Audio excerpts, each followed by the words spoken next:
Good evening, Simon here. Explosive Action. We are back with a metal update. 10 OG LPs to show off today. That's 10 classic slabs of steel. So let's get into it. First things first, there's no background music today. You're going to have to sit back and enjoy the YouTube library music along with me today. The same stuff I put in the movie videos most likely, but we're going to talk about some metal. The first one we're going to take a look at, this is a banger straight off. Man, happy to pick up Creator, Terrible Certainty, OG Press 1987 on Noise Records.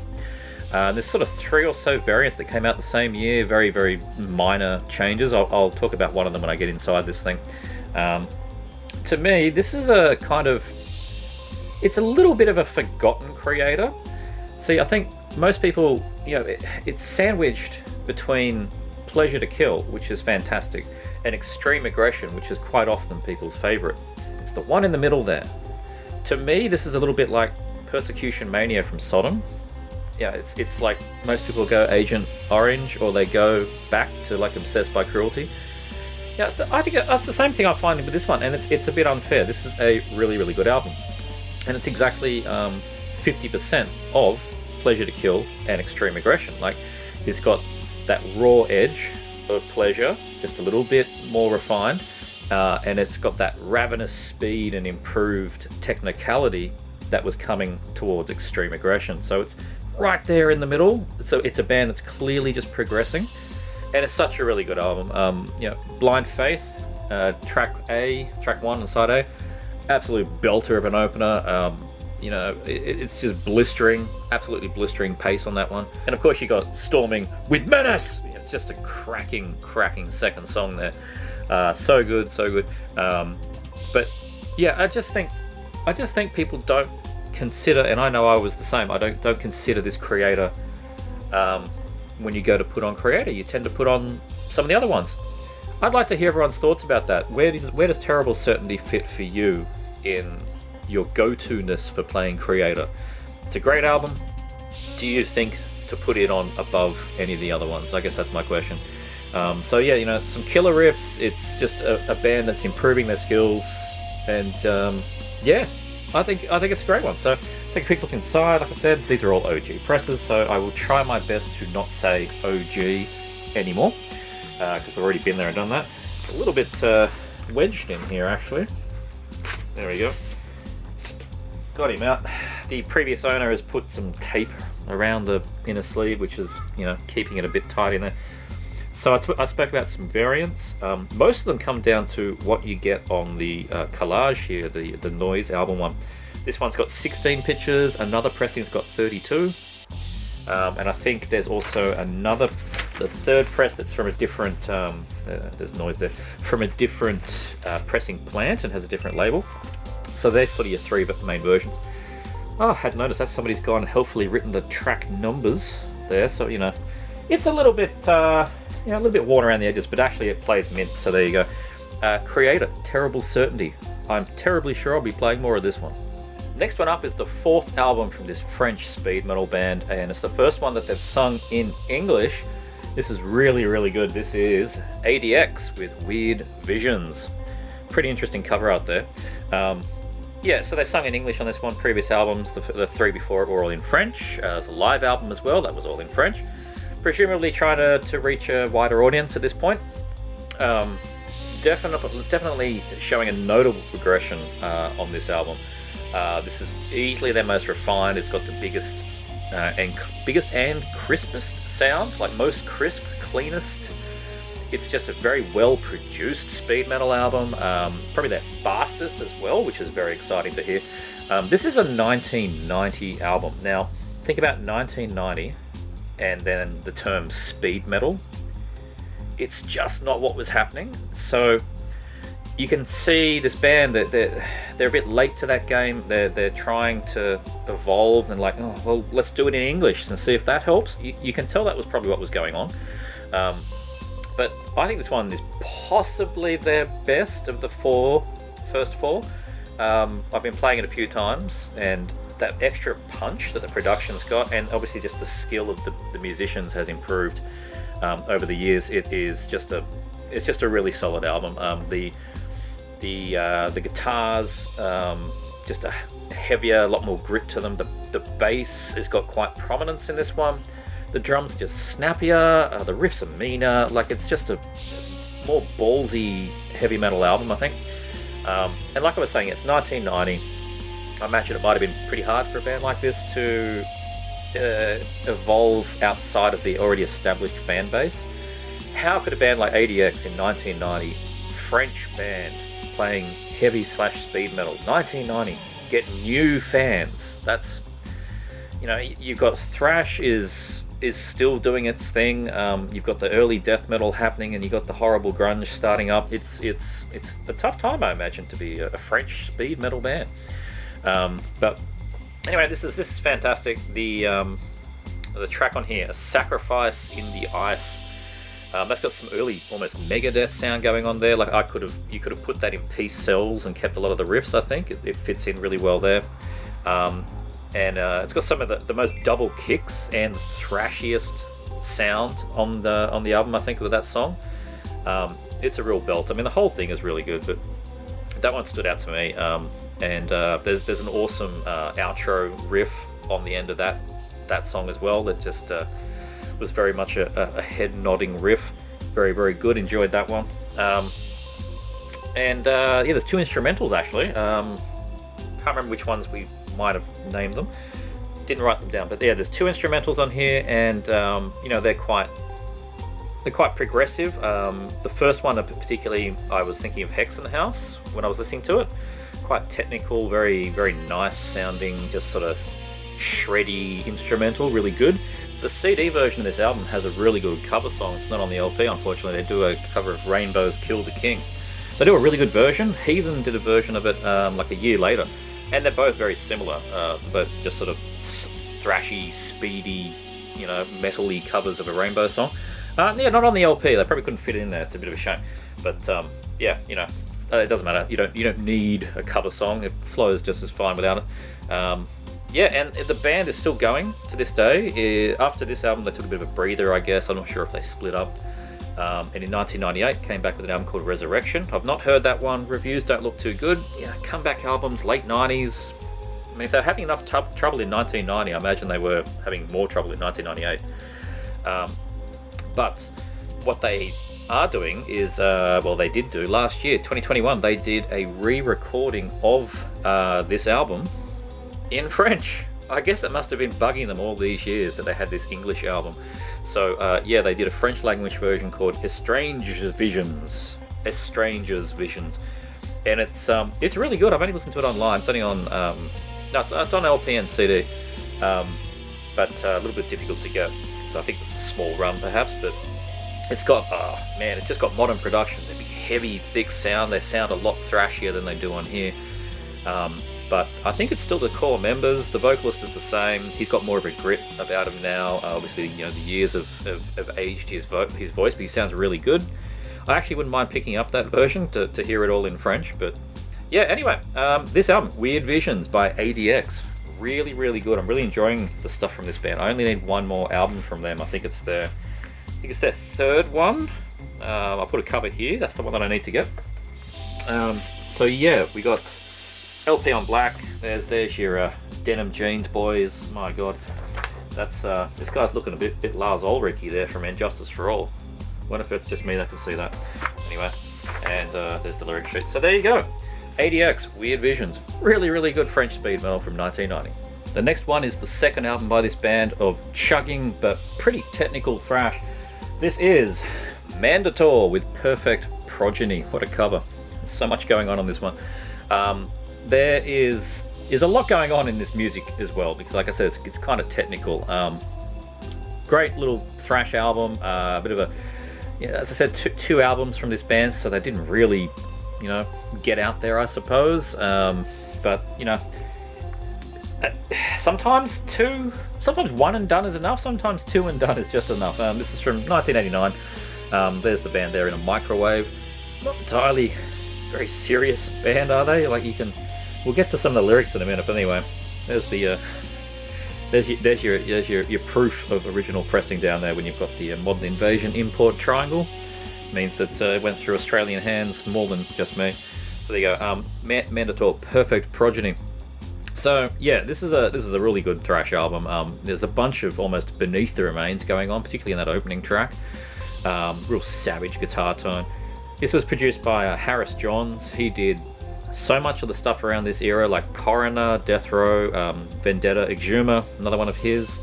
Yeah, so it fits in really well. Like, it's good and chunky thrash. Those bands are actually pretty decent comparison. Blend all those bands together. The technical stuff of Coroner and like the chugginess of someone like Death Row, and it's Mandator's in there. Bit of your tankard humor as well. I think it's just an all round good bit of European thrash in here. So they're quite technical, have lots of change ups, stop start riffing, lots of that, like that kind of stuff. This really gets you pumped and going. It's good style. Lots of really strange sort of lead flourish in the guitars, like it's all these little bridges and things they do. I've got lots of just very musical. It's all very, very nice and tasty, this one. The sort of snarly, shouty vocals a bit there by Marcel Verdumen, I think is how you say his name. He went on to be the guitarist in Alter. Alter, not obviously the Swedish Alter, but he went on to do what are their Ego Art and Youth Against Christ and all those albums. He was guitarist on there. I think he was guitars on here as well, but vocals obviously the same thing. I presume he wrote the lyrics. They're as goofy as hell. Okay, I'll read some lyrics from Coition Interruptus. Great title. It was not just my idea. We drop our clothes, just leave them be. Your knickers sliding over knees. My willy looks like both the oak and maple tree. Come on. Oak and maple tree? I don't want to see that, Willie, but anyway, I've told you all about it so you can enjoy my pain. The lyrics are like that all throughout. It's all pretty cheesy stuff. I mean, it's interesting though that very silly song, which is a really good ripping song, but it's very silly, obviously, is then followed by a really quite nice instrumental, like a really quite beautiful guitar instrumental, and then it closes side A with a song all about AIDS. An invisible disease strikes AIDS. Get it? They certainly did, and it's just it's complete with crowd chants going AIDS, AIDS. It's 1989. I mean, it's a topic, I guess. But anyway, very silly. Not pizza thrash silly. Like, it's musically, it's nowhere like that. Like, you kind of need to read the lyrics to realize, and look at the cover to realize that they're silly. But if you heard it blind and you weren't listening to the words, you wouldn't think they were a silly band, right? So it doesn't stand out there like that. There's just a little bit of that, quite a little bit of the silliness in the lyrics. But anyway, it's good. Songs are sort of longer at the 6-7 minute long mark. They're filled with ideas, being sort of more technical style, which is really good. And I mentioned Coroner. If you like No More Color, but you want the lyrics to be a bit more, fitting of an album that has a hamburger with eyeballs and a band sitting in a microwave, then give Mandator a go. Perfect Progeny, the second album. I want to check out the first one now. That'll be really good, I'm sure. This is the OG press on Disaster. I said OG. On Disaster Records. Take a look in here. I am a bit of a disaster on it. There's your lyrics. Really good condition, this one. Got 6 there on the back. This is almost a list of the things that was produced by what's his name, Harris Ross.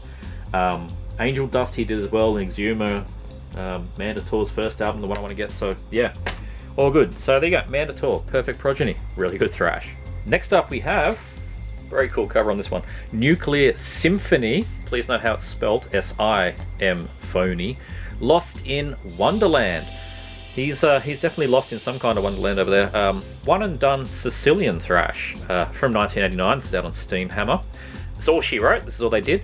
And it's it's really good stuff. I'm kind of glad I tripped over this one. I just should have showed up one day. I'm like, thrash 80s. Give it a listen. That's good. Add to cart. Yeah, glad I did. Really good stuff. Kind of sounds like Tankard or even Mandator that I just showed before on one hand, but the other hand, it's got like a lot of US flavor, like Forced Entry, something like that. I think actually probably leans more to the US style. Yeah, it's good thrash. And I say one and done, but these guys were demoing since 1984. There's at least 6 demo tapes, according to the Oracle, that exist for this thing. They just kept demoing, I guess, probably gigging as well. Probably getting a bit of a local fan base in Sicily, and then finally getting an album out on Steamhammer. Might be a bit of an interesting story there. The 5 years of work and effort they put in there, and then how they got signed. That might be kind of interesting to hear. And before that as well, before the 6 demo tapes, that's 84. Before that, they were a more kind of heavy metal band, same members, a band called Galax in 1982. So these guys were like honing their craft and their instruments for quite some time before finally getting an album out. So not at all new to this game. With all that demoing, they've come out of the gates really strong. Absolutely, with this album. It's a really good, solid, I'm going to say pretty unknown. I'd never heard of this band. I don't know how many other people have heard of this random one-and-done Italian band. Certainly I hadn't. But yeah, it's really good. Somewhat progressive. Lots of headbanging though. It's a good headbanging album. That's another Modern Invasion triangle. So this got imported into Australia at some point. There's the band there, looking all very serious. The third track here, Cry. Okay, I was legitimately worried there for a minute when I was playing that one. It's like all of these 6-minute long progressive thrash rippers, and then there's this 2.5-minute ballady kind of thing with really drunken vocals. He's sort of like he sounds like he's crying for his girlfriend or something. And I was getting ready to lift the needle, and then just smashes in. It's almost like this little joke kind of thing. I don't know what they were thinking. It's 2.5 minutes, and then bang, we go into the last track on side A, Evil Spray, which is just destruction. They've done it on purpose, I think, to give you sort of a bit of a false sense of insecurity, I think. An Evil Spray, that's a ripping side A closer. So it was a bit glad they got out of that one. Don't know what they were doing. It's pretty silly, that Cry song. Doesn't flow very well. But that final track, Evil Spray, it's got a riff on there that's like the older cousin of something like Sepultura, Desperate Cry. This came out first, so probably just a coincidence, but it's got a real just sort of palm muty, chuggy riff that is very, very tasty. Side B is good too. The whole thing is really good.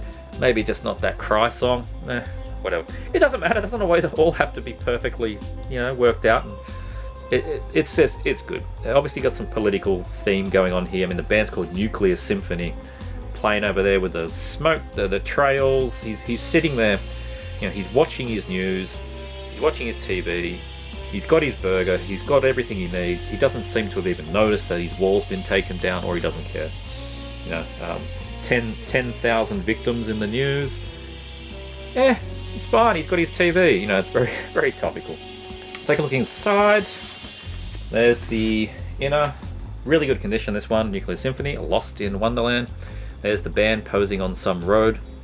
It kind of looks a bit post-apocalyptic, to be honest.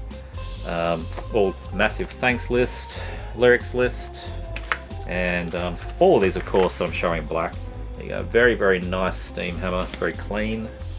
And there you go. So that's Nuclear Symphony, Lost in Wonderland. If you've heard all the thrash that there is and you haven't heard this one, give it a crack. The next one stands out a bit like a sore thumb in this update. It's all very heavy metal and thrashy in this one. But I'm saying it again, it's an OG press. And look, it's of the era. And I know a lot of people that like thrash, particularly like this one as well. Just it's one of those albums that it has a bit of a crossover appeal, which I do find kind of surprising, because it's got its roots in grindcore, and I am talking about Napalm Death, Harmony Corruption. Out in, I just think it's 1990, I think this came out. I think that's right. And this is a absolute slab of classic death metal, death grind, one of the earliest examples of death grind, with the two combining together.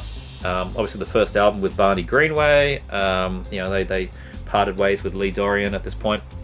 And they just took the template that they had from Enslavement to Obliteration, and added a lot more of that groove. It's like Barney, who was previously in Benediction, just brought across a lot of that death metal. I think the band were getting there on their own anyway. If you check out this hilarious video, which I'll play a little bit here in the background, when they were on UK TV, when they still had Lee on vocals, they were talking very briefly about how that their new music was a bit more death metal. So, you know, I think they were getting there on their own anyway, and then Barney's just come in and contributed some extra slabs of just, he's got that real gurgly, like, some fantastic vocals coming out of him. Absolutely love his vocals. Yeah, I mean, this one's just a downright classic. I mean, there's not much more to say about it. What I can show you, though, is the album in here itself. It's the 2 LP edition, does say there.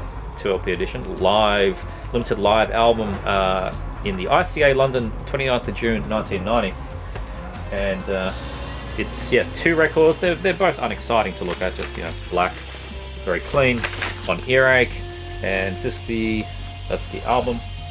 The other one is the live ICA London. Now, there is a live album that you can buy, which is really, really good. I think it's called Live Corruption. If the dates are correct, it was recorded the day after this. If those dates are correct, it was the day after, and the track lists are completely diverse. Like, this is Barney, but it's all Scum and Fito tracks on here. And then that other one is all a bit more mixed and then into the Harmony Corruption stuff. I'm pretty sure they are one day apart. So, correct me if I'm wrong, but that's the dates I read. So anyway, 2 LPs, not in a gatefold. They just a slightly thicker thing here. And you get the lyrics. There's the lyrics. And the thanks list, which is huge. Absolutely mental thanks list. So Harmony Corruption, absolute classic. Very happy to have it on LP. Yeah, Napalm Death. On the opposite end of the spectrum from Napalm Death, we have another band that I had never really heard of. I just sort of tripped over. This one's called Synthes, I think is how you say it. The album's called Prisoner. That's a very mausoleum-looking cover artwork there. Look at that. It's just wonderfully awful. Look like this chain. I love this kind of stuff. French heavy metal, yet again, 1985. This one's in English, though. And it is cut from the standard heavy metal playbook here. This is just heavy metal, A through Z. There is there's very little making it stand out, but it's good, it's fun, it's solid. And it does open with, it's your classic structure of these albums where the first track is just going to hit you in the face, and that's the first one here. Track A with Mad Race. That's a real good one, real fast one, speedy riffs, rumbly bass, precision drums, everything that you need from this kind of work. My god, these band photos. So let's take a quick look. Old mate over here, got a bit of a Lemmy going on. I don't know what's going on over here. I know very little about what's going on over here, but my god, he's it's like half of Manowar or something. And then he's going to destroy his guitar, and he's got leather patches on his jeans. It's just Synthes. It's good. It's just, man, 80s, man, 1985. It's got some really good shreddy solos. Vocals are really good, really clean vocals. Mark Jura, I think is how you say his name. He hits the high C's more than once per song. Sometimes he tries a bit too hard, but I think generally he hits it. He's got either he's doing harmony recordings with himself, or there's backups that aren't listed. But it gives it a nice full sound. The second track, again, playing from the rulebook here, the second track, Killing Machine, halves the pace. You've had your ripper, now you got to go down a bit more groovy type thing. So it's exactly what it is. It's like a chunky groove type song. The riffs still have a good solid power to them. Thanks a lot to the very good production on here.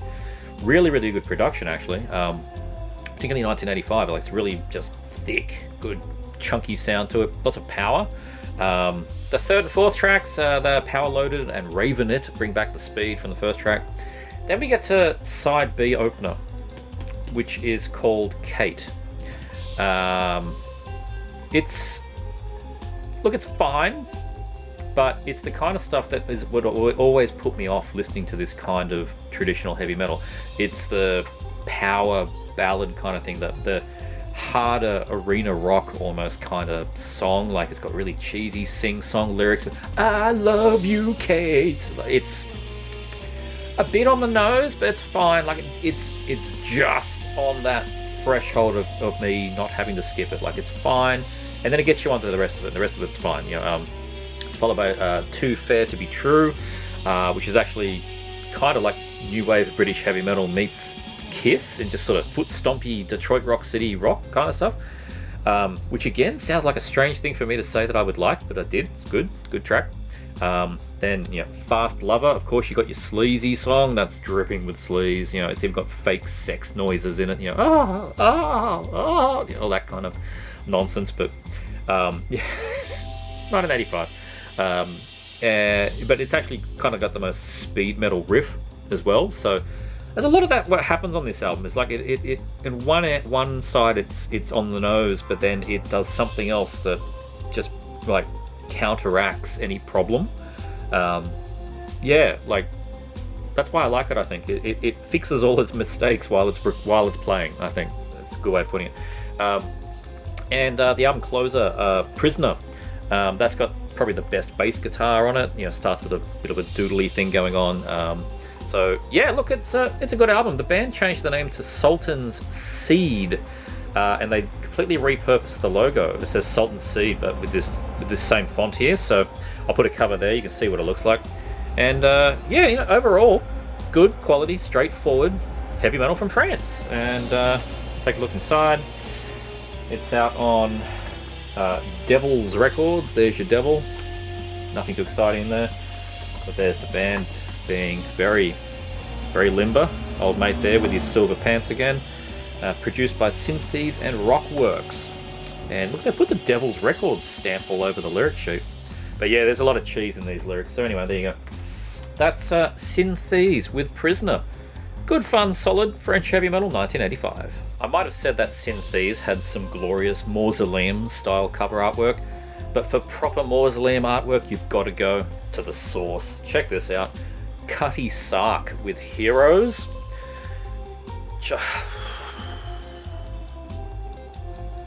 There's a lot to take in here of the utter crapulence. It's glorious. Here's a hero. Here's my hero. He's my personal hero.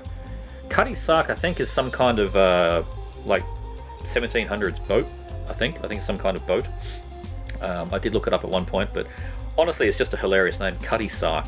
But yeah, I do believe it's some kind of ship.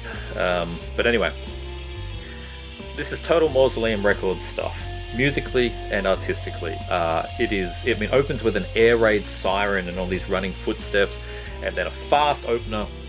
First opening track here is called Firebird. Look at this. This whole thing looks almost late 70s on the back here.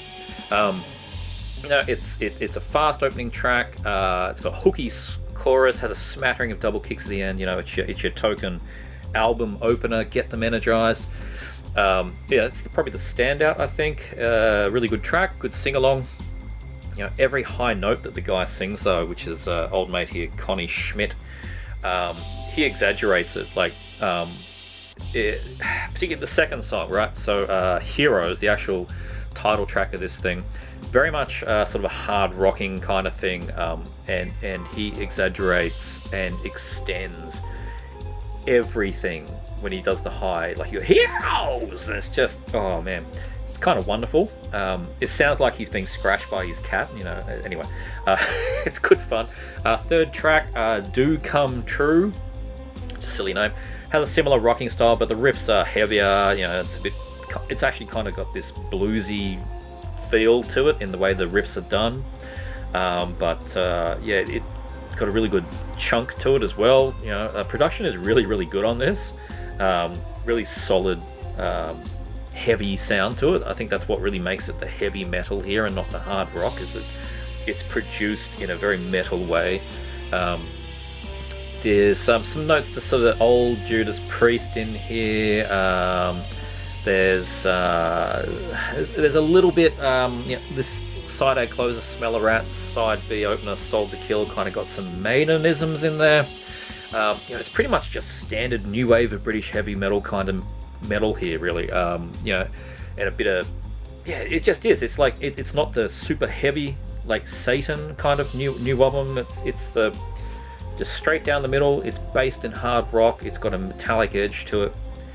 I like it. I'm kind of surprised I like it. 5 years ago I wouldn't have gone anywhere near anything like this, even with that glorious cover artwork, but my tastes are sort of getting a bit more well-rounded in accepting a lot of this and enjoying a lot of this sort of new wave, just straight heavy metal stuff that is not thrash, not speed. It's just heavy metal, and you know, I'm enjoying a lot of that more than I would have in the past anyway. And look, that cover artwork's got to help, really. And aside from this annoyance here where there was a price sticker that did not want to come off, stupidly placed sticker, the damn thing's mint. I don't think many people liked the old Cutty Sark. It is completely mint. So there you go, there's the mausoleum. It's beautifully shiny. Plays like it's never been played. There's a chance it probably never was. But anyway, there's the band, as I said, looking very 70s. This guy here, woof, damn. Yeah, dual vocals apparently there. I hadn't actually picked up on that. But there you go, Cutty Sark with Heroes. Straight up heavy metal, and I like it. A couple of years ago I managed to pick up the debut album of this band. The album's called Dead End, and this time I get to pick up the second album, Dawn for the Living. This is Grinder. Yeah, Grinder. This is just some serious riffs is what this thing is. It is... It's a German band, but they sound way more like Flotsam and Jetsam or something like that than usual Teutonic. There's very little in the way of your Teutonic bands here. Definitely looking to Bay Area than closer to home. These guys were, absolutely. Chunky, fast thrash. It's got all the gang shouts, all that kind of stuff, all the trimmings, right? Just standard thrash. Heathen is another good example, particularly in the vocal style. Perhaps not as melodic and progressive as Heathen were. Maybe like Heathen's first album. Yeah, okay, so Grinder's first album closer to Heathen's first album rather than Heathen's second album, which was way more getting technical. Grinder on this one certainly not there yet. So this is interesting, is that it's got all the elements. Everything here is right. It's a really good listen. Nothing really stands out from the pack. It is just standard thrash that is from Germany but sounds American, and it does everything. I mean, there's very little for me to say about it. What I can say though, I do prefer Dead End, the second album, just a little bit more. I think they've got their own sound a bit more by then. But there's nothing wrong with this. It just doesn't particularly stand out. I've played it through 3 times. I like it. It's good. It's solid thrash. It's just not hugely memorable. I don't walk away from it going, oh, that second track had a great riff or anything. The whole thing is just a good, solid bass. It's just not particularly new or inventive or anything like that, right? And that's fine. It doesn't have to be. I think it's the kind of thing that in hindsight now you can look back on and go, that's just another good slab of German thrash. Maybe at the time, it might have been a bit of, oh, there's so many other bands I can listen to. Why would I listen to this? Not too sure. Be curious if you were around at the time what Grinder's debut here, Dawn for the Living, was received like. I'd be curious to know. I think it's good. It's fine. It's solid. It's heavy. It's fast. It's just there's so many bands that do the same thing, is what I'm trying to say there. And like I said, Dead End's probably a little bit stronger, but it's good.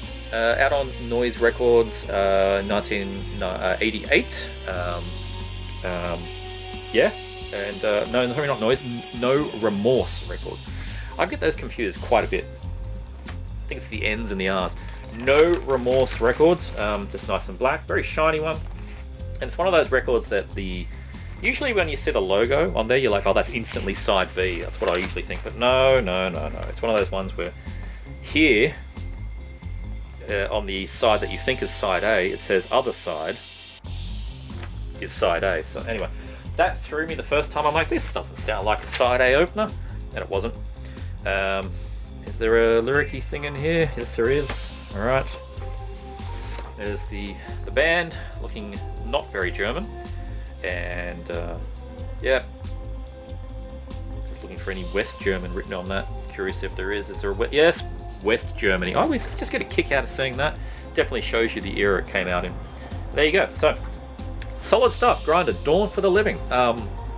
You know, don't run out of your way to pick it up if this is the first time you've ever heard thrash metal. But if you're watching this, you haven't. It's somewhere between amazing and for completists only. Like it's just right down the middle, right? It's just a good solid thrash album. Dawn of the Living, Grinder. Recently, as in maybe about 9 months ago, I was lucky to pick up the first album from this band. That album was called Hypertrace. It was talked about a lot by Marty Worm, Matt from The Dark Path. They were really singing its praises, and I finally listened. I saw the cover art, like, man, that looks really good. I listened and went, that is fantastic, and I was lucky to pick it up. I've now picked up the follow-up album. This is Terminal Earth. Again, another great slab of German heavy power metal, without the cheese that comes with, you know, your standard power metal when you think about that term. And now that I mentioned the words power metal, link below to a really cool live stream that Marty and Alan did at Heavy Metallurgy on the weekend about that topic of power metal and how there's US power metal, European power metal, the differences there. It's a really, really good live stream, so link in the description. But as for Scanner, they're straight in there. It's German, it's heavy, it is power metal. It just doesn't have that cheese factor. Heavily rooted in real meaty riffs. It's got good speed to it, really solid leads, soaring vocals, but without all the frilliness, right? You know, when I was listening to this, I was getting a lot, and I mean a serious lot of the old member berries were kicking off. There's a band called, I think they're American, a band called Pharaoh. They've done a few albums, but there's a particular album that I've got, put the picture here, and so much of that. When I bought that album, I hadn't heard anything like that before, because I got that 15 years ago, and that was just very different for me. I hear a lot of Scanner in that Pharaoh, because that's better than me saying I hear a lot of Scanner. I hear a lot of Pharaoh in Scanner, because that's just not how it works. But anyway, this is a absolutely solid heavy power metal album. So it's got 8 tracks. There's the band there on the back. Kind of looking very Megadethy actually there. There's a bit of Mustaine going on in that photo. 8 tracks, about 40 minutes or so. Really great, clean singing vocals here. Big range from SL Co. That's this guy here. He's the vocalist. He's got a bit of Sebastian Bach going on there actually. Different vocalist who was on Hypertrace. That was Michael Noblich, I think is how you say his name. Co has a bit more grit in that, and probably doesn't quite hit the King Diamond highs that Noblich was, but he's really good. He's a completely fits the band sound exactly as he should.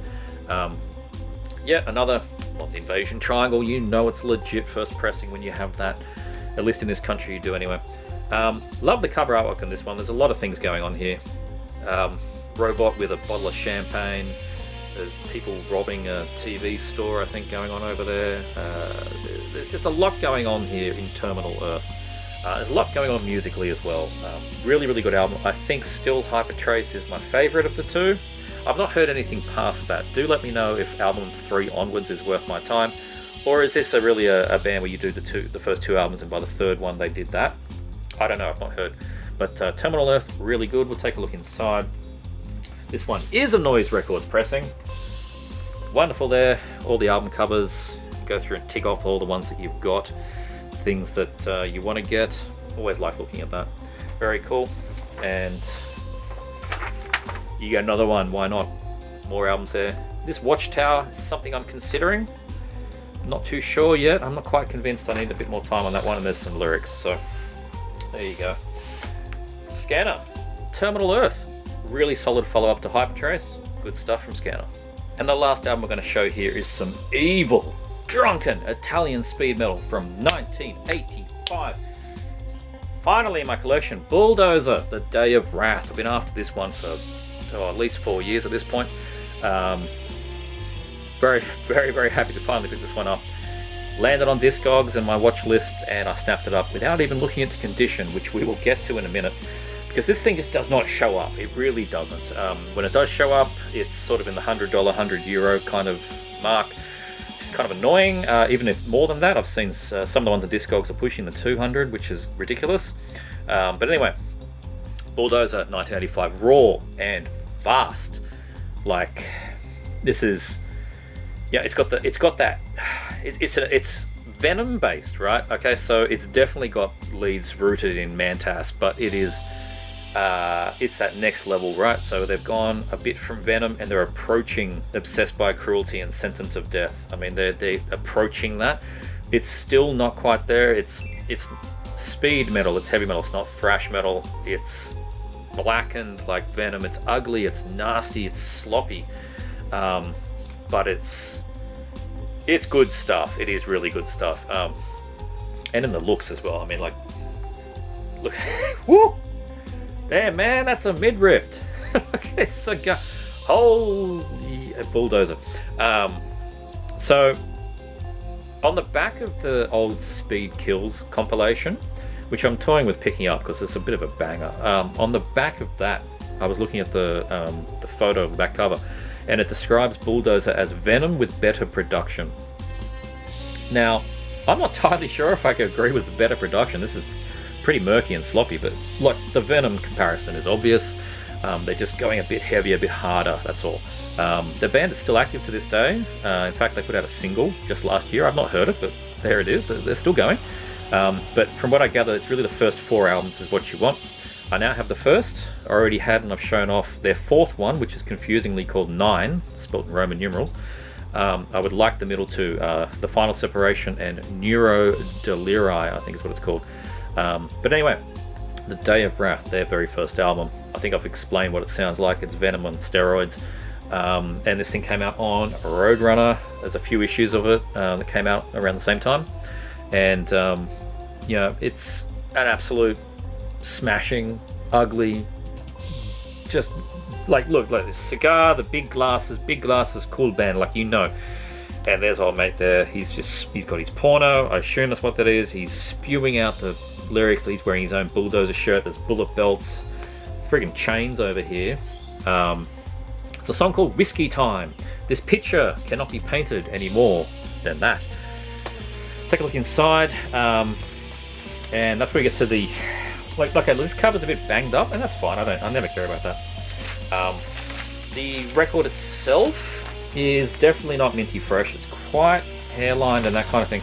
It was described as having some markings from being removed from the sleeve. I'm like, yeah, no. This has got some dead set scratches on it, which is annoying. Side A closer, The Great Deceiver. I have cleaned this thing, wet cleaned 3 times. I have tried it with 2 different styluses. I have recalibrated my tone arm. It skips in the exact same spot. It's not a skip, it's like a lock groove. It gets to the same spot and just repeats and repeats. It will not escape. I have to lift the needle and move it on. It's annoying, but look, it's fine. It's an old 1985 press, you know. And the thing is, this album being what it is, the music on this, Bulldozer, The Day of Wrath, sounding just ugly Venom kind of stuff. I don't know. I don't want to say it feels right to have that problem, but it's not that much of an issue if I was like listening to some clean, polished heavy metal. Does that make sense? Like, my turntable should be surrounded with crushed beer cans when I listen to this, so the fact that I've got to like move the needle on a bit is less of a problem. Maybe I'm explaining that okay, I don't know, but anyway, solid album, good fun. Yeah, there is no inner sleeve. If there was meant to be one, I didn't get one. As I said, this has had a previous owner, it's had some previous love, but it's a stonkingly great album in its ugliness. Bulldozer, The Day of Wrath, really good fun. All the tracks are good fun, out on Roadrunner Records. So there you go, 10 original pressings, haha, I said it again, OG, I said it again, records there from the 80s and very, very, very early 90s there. Hope you all enjoyed. If you did, please like, subscribe, check out this guy, check out that guy. Also, check out the audio links in the description. If you had not realized, anything when I do a metal video and I talk about an album, you can hear it in the description. And yeah, so do go check those things out. So, see you next time.